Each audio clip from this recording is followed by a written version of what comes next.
ಸದಾಶಿವಸಮಾರಂಭಾಂ ಶಂಕರಾಚಾರ್ಯ ಮಧ್ಯಮಾಂ ಅಸ್ಮದಾಚಾರ್ಯ ಪರ್ಯಂತಾಂ ವಂದೇ ಗುರು ಪರಂಪರಾಂ. ಎಲ್ಲ ವೀಕ್ಷಕರಿಗೆ ನಮಸ್ಕಾರ.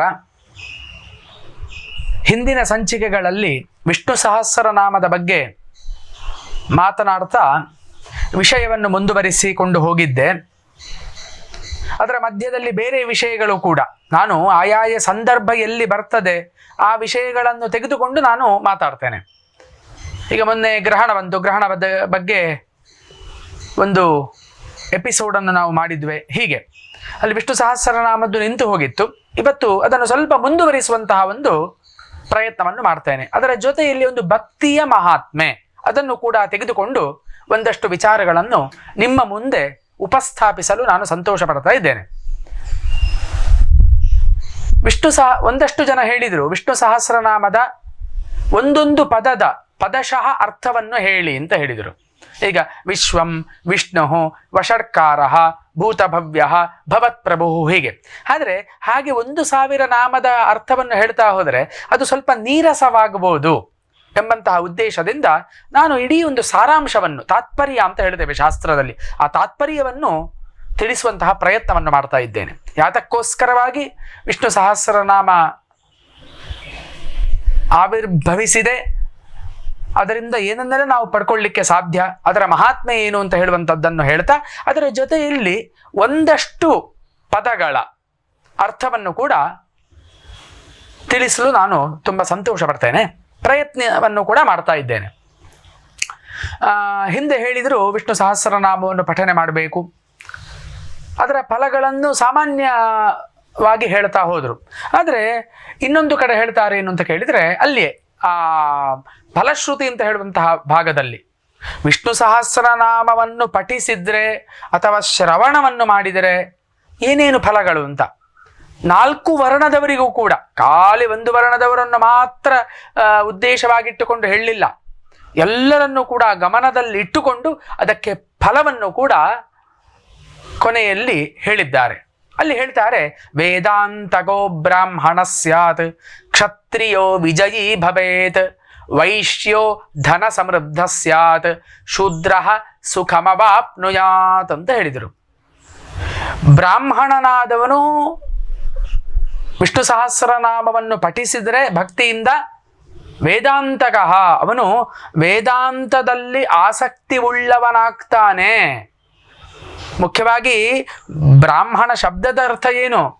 ಬ್ರಹ್ಮವನ್ನು ತಿಳ್ಕೊಂಡವ ಅಥವಾ ಬ್ರಹ್ಮವನ್ನು ತಿಳಿದುಕೊಳ್ಳಲು ಪ್ರಯತ್ನದಲ್ಲಿರುವವನು ಅಂತ ಅರ್ಥ. ಅದರಿಂದ ಆ ಬ್ರಾಹ್ಮಣ್ಯ ಅಂತ ಹೇಳುವಂಥದ್ದು ಅಷ್ಟು ಸುಲಭವಾದದ್ದಲ್ಲ, ಆ ಪಥದಲ್ಲಿ ನಾವು ಹೋಗಬೇಕಾಗ್ತದೆ. ಆದ್ದರಿಂದ ವೇದಾಂತ ಪಥದಲ್ಲಿ ಹೋಗ್ಲಿಕ್ಕೆ ಸಾಧ್ಯ ಆಗ್ತದೆ ಬ್ರಾಹ್ಮಣನಾದವನಿಗೆ. ಹಾಗಾದರೆ ಕ್ಷತ್ರಿಯನಿಗೆ ಏನು? ಕ್ಷತ್ರಿಯೋ ವಿಜಯೀ ಭವೇತ್. ಕ್ಷತ್ರಿಯರ ಪರಮ ಧರ್ಮವೇ ಯುದ್ಧ ಮಾಡುವಂಥದ್ದು. ಭಗವದ್ಗೀತೆಯನ್ನು ನೋಡಿದರೆ ನಮಗೆ ಗೊತ್ತಾಗ್ತದೆ. ಭಗವಂತ ಅರ್ಜುನನಿಗೆ ಹೇಳುವಂಥದ್ದು, ನೀನಿಲ್ಲಿ ನಿನ್ನ ದಾಯಾದಿಗಳು ನಿನ್ನ ಸಂಬಂಧಿಕರು ಅಂತ ನೋಡಿದರೆ ಆಗುದಿಲ್ಲ, ನೀನು ಕ್ಷತ್ರಿಯನಾಗಿದ್ದೀಯ, ಆದ್ದರಿಂದ ನಿನ್ನ ಪರಮಧರ್ಮವೇ ಯುದ್ಧ ಮಾಡುವಂಥದ್ದು ಅಂತ. ಆದ್ದರಿಂದ ಕ್ಷತ್ರಿಯರು ತದ್ಗತ ಮಾನಸರಾಗಿ ವಿಷ್ಣು ಸಹಸ್ರನಾಮವನ್ನು ಪಠಿಸಿದ್ದೇ ಆದರೆ ಅವರು ಯುದ್ಧದಲ್ಲಿ ವಿಜಯಶಾಲಿಗಳಾಗ್ತಾರೆ. ವೈಶ್ಯೋ ಧನ ಸಮೃದ್ಧ ಸ್ಯಾತ್. ನೋಡಿ, ವೈಶ್ಯರ ಮುಖ್ಯ ಕರ್ಮ ಏನು? ಕೃಷಿ ಗೌರಕ್ಷ್ಯ ವಾಣಿಜ್ಯಂ ವೈಶ್ಯ ಕರ್ಮ ಸ್ವಭಾವಜಂ ಅಂತ ಭಗವಂತ ಗೀತೆಯಲ್ಲಿ ಹೇಳಿದ್ದಾನೆ. ವೈಶ್ಯರ ಕರ್ಮಗಳೇನು? ಕೃಷಿ, ಗೋರಕ್ಷ್ಯ, ವಾಣಿಜ್ಯ. ಅದರಿಂದ ಈ ಧನಕ್ಕೆ ಸಂಬಂಧಪಟ್ಟು, ಆದ್ದರಿಂದ ಅವರಿಗೆ ಧನ ಲಾಭವಾಗ್ತದೆ, ಅವರಲ್ಲಿರುವಂತಹ ಸಂಪತ್ತು ಅಭಿವೃದ್ಧಿ ಆಗ್ತದೆ. ಶೂದ್ರ ಸುಖಮವಾಪ್ನುಯಾತ್. ಅಂತ್ಯಜರು, ಯಾರು ಶೂದ್ರರು ಅಂತ ನಾವು ಹೇಳ್ತೇವೆ, ಅವರಿಗೆ ಸರ್ವ ಸುಖಗಳು ಸಿಗ್ತದೆ ಅಂತ ಉಂಟು. ಆದ್ದರಿಂದ ಎಲ್ಲರಲ್ಲಿಯೂ ಕೂಡ ಗಮನವನ್ನು ಇಟ್ಟುಕೊಂಡು ಭೇದ ಭಾವ ಮಾಡದೆ ಅದಕ್ಕೆ ಫಲವನ್ನು ಹೇಳಿದ್ದಾರೆ. ಒಟ್ಟಾರೆ ಅರ್ಥ ಏನು? ಯಾರು ಬೇಕಾದರೂ ಕೂಡ ಶುಚಿಸ್ತದ್ಗತ ಮಾನಸಃ, ಶುಚಿಯಾಗಿ ಭಗವಂತನನ್ನೇ ಮನಸ್ಸಲ್ಲಿಟ್ಟುಕೊಂಡು ಈ ವಿಷ್ಣು ಸಹಸ್ರನಾಮವನ್ನು ಹೇಳಿದರೆ ಆಯಾಯ ಫಲಗಳು ಖಂಡಿತವಾಗಿ ಪ್ರಾಪ್ತಿಯಾಗ್ತದೆ. ಆದರೆ ಇವತ್ತು ನಾಳೆ ಪ್ರಾಪ್ತಿ ಆಗ್ತದೆ. ಇವತ್ತು ಒಂದು ಬಾರಿ ಹೇಳಿ ನಾಳೆ ನನಗೆ ಬೇಕಾದದ್ದು ಫಲಪ್ರಾಪ್ತಿ ಆಗಲಿ ಅಂತ ಹೇಳಿದರೆ ಆಗುವುದಿಲ್ಲ. ಎಲ್ಲದಕ್ಕೂ ಕೂಡ ಒಂದು ಸಮಯ ಬೇಕು. ಬೀಜ ಬಿತ್ತಿ ಅದು ಗಿಡವಾಗಿ ಮರವಾಗಿ ಫಲ ಕೊಡಬೇಕು ಅಂತಾದ್ರೂ ಒಂದಷ್ಟು ಸಮಯ ಬೇಕು. ಆ ಫಲಗಳು ಖಂಡಿತವಾಗಿ ಪ್ರಾಪ್ತಿಯಾಗ್ತದೆ ಅಂತ ನಮ್ಮ ಋಷಿಗಳ ಮತವಾಗಿದೆ. ಹಾಗೆ ಹೇಗೆ ನಾವು ಹೇಳಬೇಕು ಅಲ್ಲಿ ಹೇಳ್ತಾರೆ, ಭಕ್ತಿಮಾನಿಯ ಸದೋತ್ಥಾಯ ಶುಚಿಸ್ತದ್ಗತ ಮಾನಸಃ ಸಹಸ್ರಂ ವಾಸುದೇವಸ್ಯ ನಾಮ್ನಾಮೇದಂ ಪ್ರಕೀರ್ತಯೇತ್ ಅಂತ ಹೇಳಿದ್ದಾರೆ. ಭಕ್ತಿಮಾನ್ ನಾವೆಲ್ಲ ಕಡೆ ಹೇಳಲಿಕ್ಕುಂಟು. ಭಕ್ತಿ ಅಂತ ಹೇಳುವಂತಹ ಒಂದು ಶಬ್ದ ನಮ್ಮ ಜೀವನದಲ್ಲಿ ಪ್ರತಿನಿತ್ಯವೂ ಕೂಡ ಬರ್ತದೆ. ಮಾತಾಡುವಾಗ ಭಕ್ತಿಯಿಂದ ದೇವರ ಪೂಜೆ ಮಾಡಿ ಅಂತ ಹೇಳುತ್ತೇವೆ. ಒಂದಷ್ಟು ಜನ ನಾನು ಆಡಂಬರವಾಗಿ ದೇವರ ಪೂಜೆ ಮಾಡೋದ್ರಿಂದ ಭಕ್ತಿಯಿಂದ ನಾನು ಪೂಜೆ ಮಾಡ್ತೇನೆ ಅಂತ ಅವರೇ ಹೇಳಿಕೊಳ್ತಾರೆ. ಈ ಭಕ್ತಿ ಅಂತ ಹೇಳುವಂತಹ ಶಬ್ದ ನಮ್ಮ ಜೀವನದಲ್ಲಿ ಹಾಸು ಹೊಕ್ಕಾಗಿದೆ. ಅದರಿಂದ ಭಕ್ತಿಯ ಲಕ್ಷಣವನ್ನು ನಾನು ಮುಂದೆ ಹೇಳ್ತೇನೆ. ನಮ್ಮಲ್ಲೆಲ್ಲ ಇರುವಂಥದ್ದು ಈಗ ಆಡಂಬರದ ಭಕ್ತಿ ಅಷ್ಟೇ, ತೋರಿಕೆಯ ಭಕ್ತಿ ಇದಲ್ಲ. ಭಕ್ತಿ ಅಂತ ಹೇಳಿದರೆ ಏನು ಅದನ್ನು ನಾನು ಮುಂದೆ ಹೇಳ್ತೇನೆ. ಅದನ್ನು ಕೂಡ ತಾವೆಲ್ಲರೂ ಕೂಡ ಕೇಳಬೇಕು. ಅದರಿಂದ ಭಕ್ತಿವಂತನಾಗಿ ಸದುತ್ಥಾಯ ಎದ್ದು ಶುಚಿಸ್ತದ್ಗತ ಮಾನಸ ಶುಚಿಯಾಗಿ ಅಂತರಂಗ ಮತ್ತೆ ಬಹಿರಂಗ ಎರಡು ಶುಚಿಗಳನ್ನು ಹೇಳಿದ್ದಾರೆ. ಆ ಶುಚಿರ್ಭೂತರಾಗಿ ತದ್ಗತ ಮಾನಸ ಭಗವಂತನಲ್ಲೇ ಮನಸ್ಸನ್ನಿಟ್ಟು ವಾಸುದೇವನ 1000 ನಾಮಗಳನ್ನು ಯಾರು ಹೇಳ್ತಾರೋ ಅವರಿಗೆ ಒಳ್ಳೆಯದಾಗ್ತದೆ. ಅಥವಾ ಈ ರೀತಿಯಲ್ಲಿ ನಾಮಗಳನ್ನು ಹೇಳಬೇಕು ಅಂತ. ನಮಗೆ ಫಲಗಳನ್ನು ಹೇಳಿದರು, ವಿಷ್ಣು ಸಹಸ್ರನಾಮವನ್ನು ಹೇಗೆ ಹೇಳಬೇಕು ಅಂತ ಕೇಳಿದರೆ ಅದಕ್ಕೆ ಈ ರೀತಿಯ ಒಂದು ವ್ಯವಸ್ಥೆಯನ್ನು ಹೇಳಿದ್ದಾರೆ. ಆದರೆ ಇನ್ನೊಂದೇನು ಅಂತ ಕೇಳಿದರೆ, ನಾನು ಹಿಂದಿನ ಸಂಚಿಕೆಯಲ್ಲಿ ಹೇಳಿದ್ದೆ, ಹಾಗಾದರೆ ಒಂದು ಕಡೆ ಕೂತ್ಕೊಂಡೇ ಹೇಳಬೇಕು, ನಮ್ಮ ಕೆಲಸಗಳನ್ನು ವ್ಯವಹಾರಗಳನ್ನು ಮಾಡುವಾಗ ಹೇಳಬಾರದು. ಖಂಡಿತವಾಗಿಯೂ ಕೂಡ ಹೇಳ್ಬೋದು. ಆದರೆ ಆದಷ್ಟು ಅಂತರಂಗ ಶುಚಿತ್ವವನ್ನು ಇಟ್ಟುಕೊಂಡಾದರೂ ನಾವು ಆ ಸಮಯದಲ್ಲಿ ಹೇಳಬೇಕಾಗ್ತದೆ. ಅದನ್ನು ನಾವು ತಿಳ್ಕೊಳ್ಬೇಕು. ಇನ್ನೊಂದು ಕಡೆ ಹೇಳ್ತಾರೆ ಫಲವನ್ನು. ಯಾರು ಯಾವ ಸಂಕಲ್ಪಗಳನ್ನು ಮಾಡಿ ವಿಷ್ಣು ಸಹಸ್ರನಾಮವನ್ನು ಪಠಿಸ್ತಾರೋ ಅವರಿಗೆ ಆ ಫಲಗಳು ಪ್ರಾಪ್ತಿಯಾಗ್ತದೆ. ಧರ್ಮಾರ್ಥಿ ಪ್ರಾಪ್ನುಯಾತ್ ಧರ್ಮಂ, ಅರ್ಥಾರ್ಥಿ ಚಾರ್ಥಮಾಪ್ನುಯಾತ್, ಕಾಮಾನವಾಪ್ನುಯಾತ್ ಕಾಮಿ, ಪ್ರಜಾರ್ಥಿ ಚಾಪ್ನುಯಾತ್ ಪ್ರಜಾಂ ಅಂತ. ಅಲ್ಲಿ 4 ವರ್ಣಗಳನ್ನು ವರ್ಣದ ವ್ಯಕ್ತಿಗಳಿಗೆ ಫಲಗಳನ್ನು ಹೇಳಿದರು. ಇಲ್ಲಿ ಒಬ್ಬರು ನಾನು ಧರ್ಮಾತ್ಮನಾಗಬೇಕು, ಅಧರ್ಮದಲ್ಲಿ ನಾನು ಪ್ರವರ್ತಿಸಬಾರದು ಅಂತ ಹೇಳುವಂತಹ ಮನಸ್ಸನ್ನಿಟ್ಟುಕೊಂಡು ಜಪಿಸಿದ್ದೆ ಆದರೆ ಅವನು ಧರ್ಮವಂತನಾಗ್ತಾನೆ. ಅರ್ಥಾರ್ಥಿ ನನಗೆ ಸಂಪತ್ತು ಬೇಕು, ಭೋಗಿಸಲಿಕ್ಕೆ ಬೇಕಾದಂತಹ ಒಂದು ಸಂಸಾರದಲ್ಲಿ ಭೋಗಿಸಲಿಕ್ಕೆ ಬೇಕಾದಂತಹ ವಸ್ತುಗಳು ಉಪಲಬ್ಧವಾಗಬೇಕು ಅಂತ ಹೇಳಿ ಸಂಕಲ್ಪಿಸಿ ವಿಷ್ಣು ಸಹಸ್ರನಾಮವನ್ನು ಪಠಿಸಿದ್ರೆ ಅವರಿಗೆ ಅರ್ಥ ಅಂದರೆ ಸಂಪತ್ತು ಪ್ರಾಪ್ತಿಯಾಗ್ತದೆ. ಕಾಮಾನವಾಪ್ನುಯಾತ್ ಕಾಮಿ, ಬೇರೆ ಬೇರೆ ಸಂಕಲ್ಪಗಳು ನಮಗೆ ಇದ್ದೇ ಇರ್ತದೆ ಮನುಷ್ಯನಾದವನಿಗೆ. ಆ ಸಂಕಲ್ಪಗಳನ್ನು ಇಟ್ಟುಕೊಂಡು ಜಪಿಸಿದ್ರೆ ಅದೆಲ್ಲವೂ ಕೂಡ ಪ್ರಾಪ್ತಿಯಾಗ್ತದೆ. ಪ್ರಜಾರ್ಥಿ, ಒಳ್ಳೆಯ ಸಂತತಿ ಬೇಕು, ನನ್ನ ಕುಲವನ್ನು ಮುಂದುವರಿಸಿಕೊಂಡು ಹೋಗತಕ್ಕಂತಹ ಒಂದು ಒಳ್ಳೆಯ ಸಂತತಿ ಬೇಕು ಅಂತ ಸಂಕಲ್ಪಿಸಿ ವಿಷ್ಣು ಸಹಸ್ರನಾಮವನ್ನು ಪಠಿಸಿದ್ದೇ ಆದರೆ ಅವರಿಗೆ ಒಳ್ಳೆಯ ಸಂತತಿ ಪ್ರಾಪ್ತಿಯಾಗ್ತದೆ. ಪ್ರಜಾರ್ಥಿ, ಪ್ರಜೆ ಅಂತ ಹೇಳಿದರೆ ಮಕ್ಕಳು ಅಂತ ಅರ್ಥ, ಸಂತತಿ ಅಂತ ಅರ್ಥ, ಅದು ಪ್ರಾಪ್ತಿಯಾಗ್ತದೆ ಅಂತ ಅನನ್ಯವಾದಂತಹ ಫಲಗಳನ್ನು ಹೇಳಿದ್ದಾರೆ. ಒಟ್ಟಾರೆ ಇಷ್ಟೆಲ್ಲ ಹೇಳುವಾಗ ಹಾಗಾದರೆ ನಮಗೆ ಸುಲಭವಾಗಿ ಸಿಕ್ಕಿಬಿಡ್ತದ ವಿಷ್ಣು ಸಹಸ್ರನಾಮವನ್ನು ಹೇಳಿದರೆ? ಇಲ್ಲ.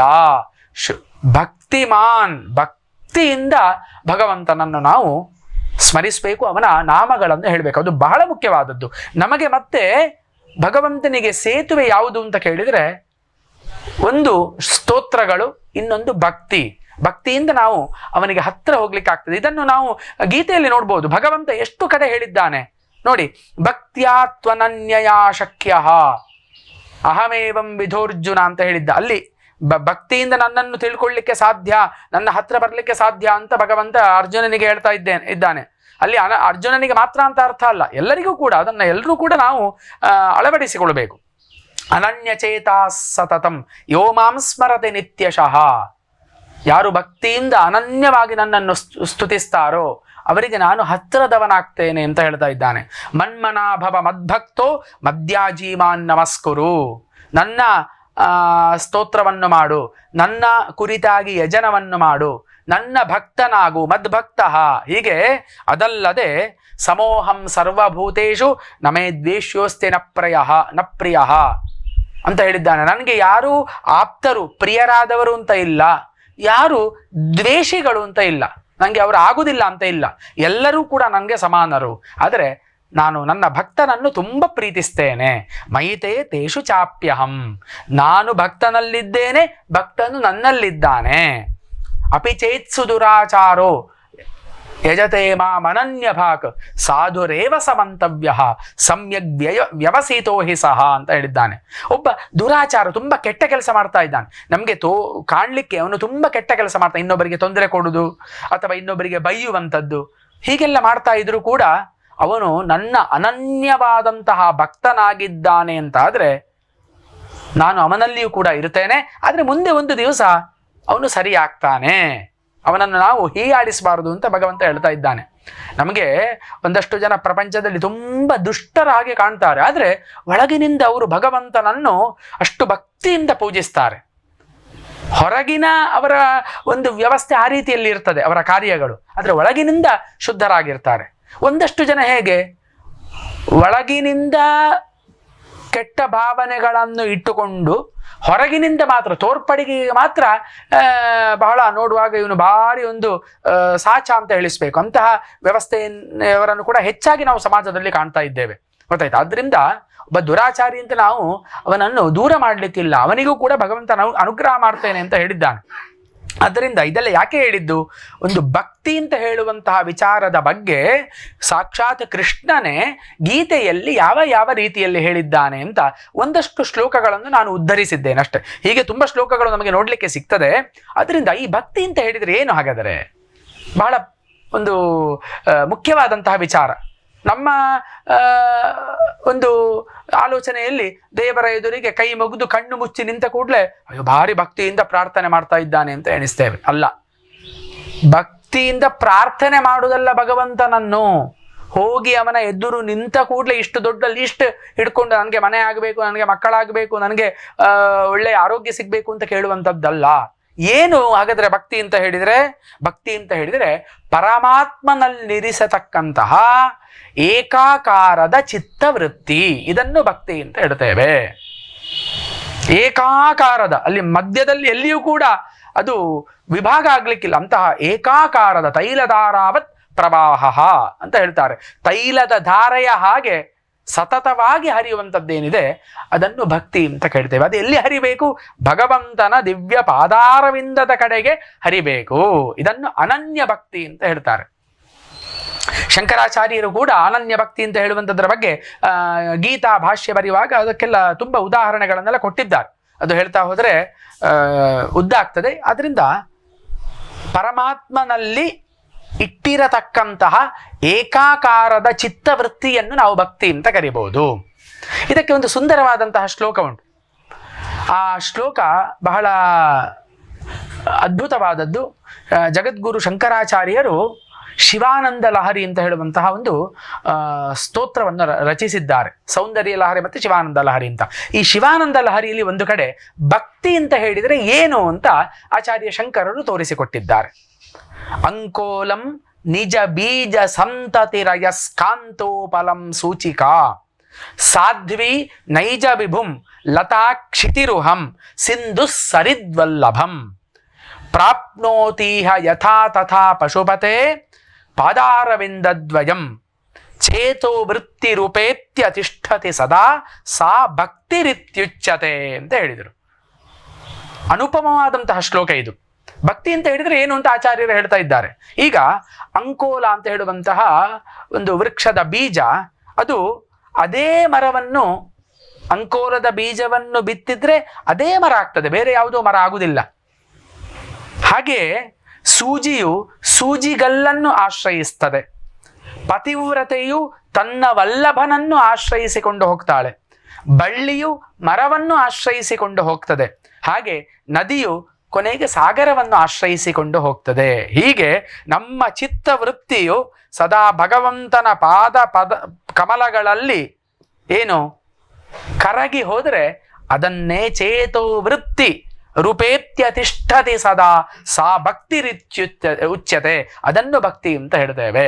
ಅಂದ್ರೆ ಯಾವುದೋ ಒಂದು ವಸ್ತು ಭಿನ್ನವಾದಂತಹ ವಸ್ತುವನ್ನು ಹೋಗಿ ಆಶ್ರಯಿಸುವುದಿಲ್ಲ. ಬಳ್ಳಿಯು ಮರವನ್ನೇ ಆಶ್ರಯಿಸಿಕೊಂಡು ಹೋಗ್ತದೆ, ಸೂಜಿಯು ಸೂಜಿಗಲ್ಲನ್ನೇ ಆಶ್ರಯಿಸಿಕೊಂಡು ಹೋಗ್ತದೆ, ಪತ್ನಿಯಾದವಳು ಪತಿಯನ್ನೇ ಆಶ್ರಯಿಸಿಕೊಂಡು ಬರ್ತಾಳೆ, ನದಿಯು ಸಾಗರವನ್ನೇ ಹುಡುಕಿಕೊಂಡು ಹೋಗ್ತದೆ. ಹಾಗೆಯೇ ಚಿತ್ತವೃತ್ತಿಯು ಭಗವಂತನ ಪಾದ ಪದ್ಮದಲ್ಲಿ ಕರಗಿ ಹೋದರೆ ಮಿಂದು ಹೋದರೆ ಅದನ್ನು ಭಕ್ತಿ ಅಂತ ಕರೀತಾರೆ ಅಂತ ಆಚಾರ್ಯ ಶಂಕರರು ಶಿವಾನಂದ ಲಹರಿ ಅಂತ ಹೇಳುವಂತಹ ಒಂದು ಸ್ತೋತ್ರದಲ್ಲಿ ಒಂದು ಕಡೆ ಉಲ್ಲೇಖವನ್ನು ಮಾಡ್ತಾರೆ. ಅದರಿಂದ ಭಕ್ತಿ ಅಂತ ಹೇಳಿದರೆ ನಮಗೇನು ಅಂತ ಗೊತ್ತಾಯಿತು.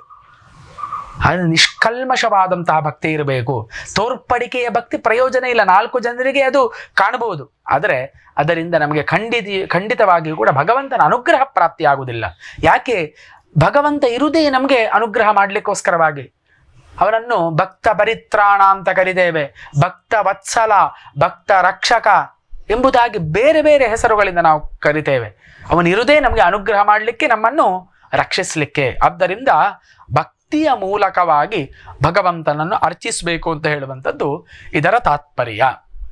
ಹಾಗಾದರೆ ನಿಜವಾದಂತಹ ಭಕ್ತ ಒಬ್ಬ ಇದ್ದಾನೆ, ಆ ಭಕ್ತನ ಒಂದು ರೀತಿ, ವೈಶಿಷ್ಟ್ಯತೆ ಯಾವ ರೀತಿಯಲ್ಲಿ ಇರುತ್ತದೆ ಅದನ್ನು ಕೂಡ ನಾವು ತಿಳ್ಕೊಳ್ಬೇಕು. ರೋಮಾಂಚನವಾಗ್ತದೆ. ಅದಕ್ಕೂ ಕೂಡ ಶಿವಾನಂದ ಲಹರಿ ಸ್ತೋತ್ರದಲ್ಲಿ ಆಚಾರ್ಯ ಶಂಕರರು ಒಂದು ಕಡೆ ಹೇಳ್ತಾರೆ, ಮಾರ್ಗಾವರ್ತಿತ ಪಾದುಕಾ ಪಶುಪತೆ ರಂಗಸ್ಯ ಕೂರ್ಚಾಯತೆ ಗಂಡು ಶಾಂಬು ನಿಷೇಚನಂ ಪುರರಿಪೋರ್ ದಿವ್ಯಾಭಿಷೇಕಾಯತೆ ಕಿಂಚಿತ್ ಭಕ್ಷಿತ ಮಾಂಸಶೇಷ ಕವಲಂ ನವ್ಯೋಪಹಾರಾಯತೆ ಭಕ್ತಿ ಕಿನ್ನ ಕರೋತ್ಯಹೋ ವನಚರೋ ಭಕ್ತಾವತಂಸಾಯತೆ ಅಂತ ಹೇಳಿದರೆ ಎಷ್ಟು ಅದ್ಭುತವಾದಂತಹ ಶ್ಲೋಕ. ಒಬ್ಬ ಭಕ್ತ, ಅವನಿಗೆ ತನ್ನಲ್ಲಿ ಮತ್ತೆ ಭಗವಂತನಲ್ಲಿ ಭೇದ ಇಲ್ಲ. ಅವನು ಆ ಒಂದು ಮಟ್ಟಿಗೆ ಮುಟ್ಟಿದ್ದಾನೆ. ಅವನದ್ದು ಜೀವನ ಶೈಲಿ ಹೇಗಿರ್ತದೆ ಅಂತ ಕೇಳಿದರೆ, ಅವನು ನಡೆದುಕೊಂಡು ಹೋದಂತಹ ಅವನ ಪಾದರಕ್ಷೆ ಏನುಂಟು, ಅದೇ ಅವನ ಭಗವಂತನ ಮೈಗೆ, ಶರೀರಕ್ಕೆ ದರ್ಭೆಯಾಯಿತು. ಆ ಭಕ್ತ ಉಗುಳಿದಂತಹ ನೀರು ಈಶ್ವರನಿಗೆ ಅಭಿಷೇಕವಾಯಿತು. ಆ ಭಕ್ತನು ತಿಂದು ಉಳಿದಂತಹ ಮಾಂಸದ ತುಂಡು ಭಗವಂತನಿಗೆ ದಿವ್ಯೋಪಹಾರಾಯತೆ, ಈಗ ತಾನೇ ಸಿದ್ಧಪಡಿಸಿದಂತಹ ನೈವೇದ್ಯವಾಯಿತು. ಆದ್ದರಿಂದ ಭಕ್ತನು ಬಹಳ ಶ್ರೇಷ್ಠನಾಗಿದ್ದಾನೆ. ವನಚರಹ, ಇದನ್ನು ಬೇಡರ ಕಣ್ಣಪ್ಪನನ್ನು ಕುರಿತುಕೊಂಡು ಆಚಾರ್ಯರು ಹೇಳ್ತಾ ಇದ್ದಾರೆ.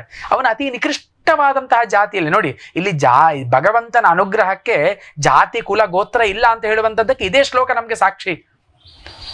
ಅವನು ಬೇಡರ ಕಣ್ಣಪ್ಪ, ಏನೂ ಗೊತ್ತಿಲ್ಲ ಅವನಿಗೆ, ತುಂಬ ಕೆಳ ಜಾತಿಯವ. ಅವನಿಗೆ ಭಗವಂತ ಹೇಗೆ ಅನುಗ್ರಹ ಮಾಡಿದ, ಅವನು ನಡೆದು ಹೋದಂತ ಅವನ ಪಾದರಕ್ಷೆ ಭಗವಂತನಿಗೆ ದರ್ಬೆಯಾಯಿತಂತೆ ಅವನ ಶರೀರಕ್ಕೆ.